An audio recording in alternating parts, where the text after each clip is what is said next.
고양이들은 인간과 이렇게 생활하는 데 있어서 어떤 좀 특징들이 있었을까요?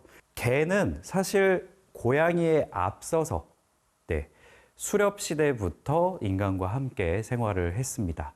그리고 야생 고양이들 중에서도 특히 인간과 함께 생활하는 아종은 한 종으로 정해져 있는데요.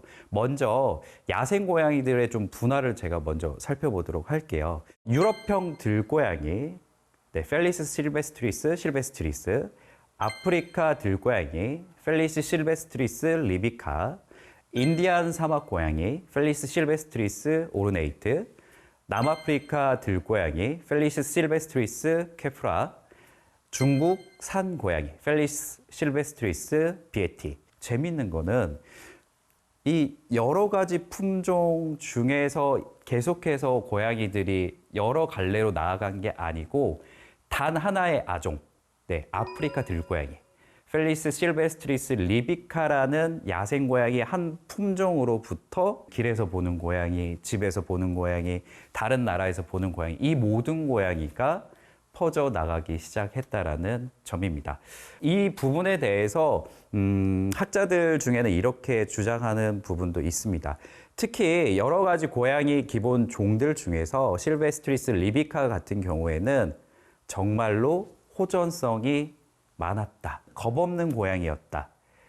일부 고양이들이 그렇게 겁이 없었기 때문에 리비카 종 중에서는 인간 근처에 다가올 엄두를 내는 고양이들이 있었다라고 이야기를 하고요. 이렇게 인간 근처로 다가올 수 있는 자신감이 넘쳤던 리비카 종들의 특징은 겁나는 것에 대한 부분에 대한 뇌 일부가 점점 퇴화되는 형태를 취함으로써 인간 근처에 올 수 있는 능력을 가지게 됐다라고도 보고 있습니다. 고양이 1만 년 전부터 서서히 이제 가축화가 시작되면서 대륙을 오가고 또 항로를 따라서 이집트에서 로마에서 유럽으로 점점 퍼져나갔고요. 그리고 페니키아인의 선박을 통해서 이집트 밖으로 처음 나오게 되었습니다. 고대 이집트에서 앞에서 말씀드렸던 것처럼 반출되는 게 되게 엄격히 금해졌었는데 금해지면 더 반출하고 싶고 그만큼 가치가 높을 수밖에 없죠. 그래서 페니키아인들은 거액의 돈을 받고 고양이를 밀수하고 밀항함으로써 스페인이나 이탈리아와 같은 유럽 등지로 고양이를 퍼져나갈 수 있도록 하였습니다. 이후 15세기 유럽에서 시작된 이제 대항해 시대의 개막으로 고양이는 아메리카 대륙과 호주로 진출했고 실크로드가 개통됨으로써 아시아와 유럽이 연결되면서 동아시아로 퍼져나갈 수 있었습니다. 19세기 중반에는 전 세계에서 고양이를 볼 수 있게 되었죠. 지금은 전 세계에서 고양이를 볼 수 없는 나라가 없습니다.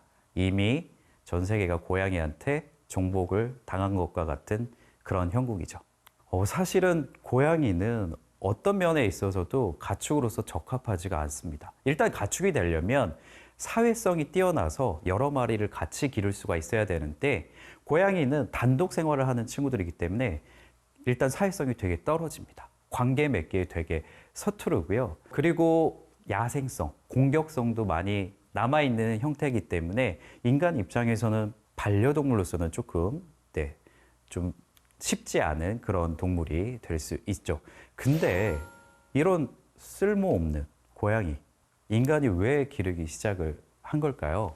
쥐를 잡기 위한 목적? 이거 하나 때문에 집에까지 지금 고양이를 반려하는 어느 가정에도 쥐를 잡는 목적으로 고양이를 기르시는 분은 계시지 않을 겁니다.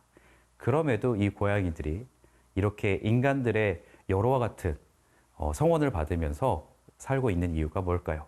이 부분에 대해서 알고 싶어서 어떤 학자든 사회학자는 이런 식으로 학설을 제시를 했습니다. 고양이가 가지고 있는 생김새 자체가 사람을 홀릴 수밖에 없는 형태다. 이게 무슨 말이냐면 고양이가 가지고 있는 이 생김새를 잘 보시면 아주 동그란 얼굴을 가지고 있고요. 볼이 통통합니다. 그리고 이마도 넓어요. 눈은 상대적으로 말도 안 되게 비율적으로 보면 이만큼 큽니다. 그리고 코는 너무나 말이 안 되게 조그만 코를 가지고 있죠. 하지만 인간은 이러한 생김새를 이미 알고 있습니다. 바로 신생아들의 얼굴 생김새입니다. 우리가 어린 아이를 봤을 때 느끼는 이 감정, 뭔가 보살펴줘야겠다라는 그런 감정, 또는 너무 귀엽다라고 드는 직관적인 느낌, 이런 느낌을 들게 하는 것을 아기 해발린이라고, 베이비 릴리저라고 이야기를 하는데, 고양이가 생긴 그 생김새가 인간에게 옥시토신이라는 호르몬을 분비하면서 이 친구를 보살펴줘야겠다, 또는 너무 귀여워, 어떡해, 이런 표현을 할 수밖에 없도록 만들었다라고 이야기하고 있습니다. 근데 가만히 생각해 보면 고양이를 왜 좋아하세요? 라고 질문했을 때 가장 제가 자주 듣는 이야기는 귀엽잖아요, 이거든요. 이유를 찾기보다는 너무 예뻐 보이고 직관적으로 끌리는 부분이 있기 때문에 이렇게 인간들이 고양이에게 열광하는 게 아닌가라고 저도 생각하고 있습니다. 그리고 뭐 여러 가지 상황들 중에서도 이 친구들은 독립성이 워낙 강하기 때문에 계속해서 인간에게 다가오고 사랑을 계속해서 달라고 하지는 않지만, 이따금 주변에 와서 자기가 좋아하는 대상이라는 이런 표현을 할 때 인간은 이런 순간에 빠질 수밖에 없는 것입니다.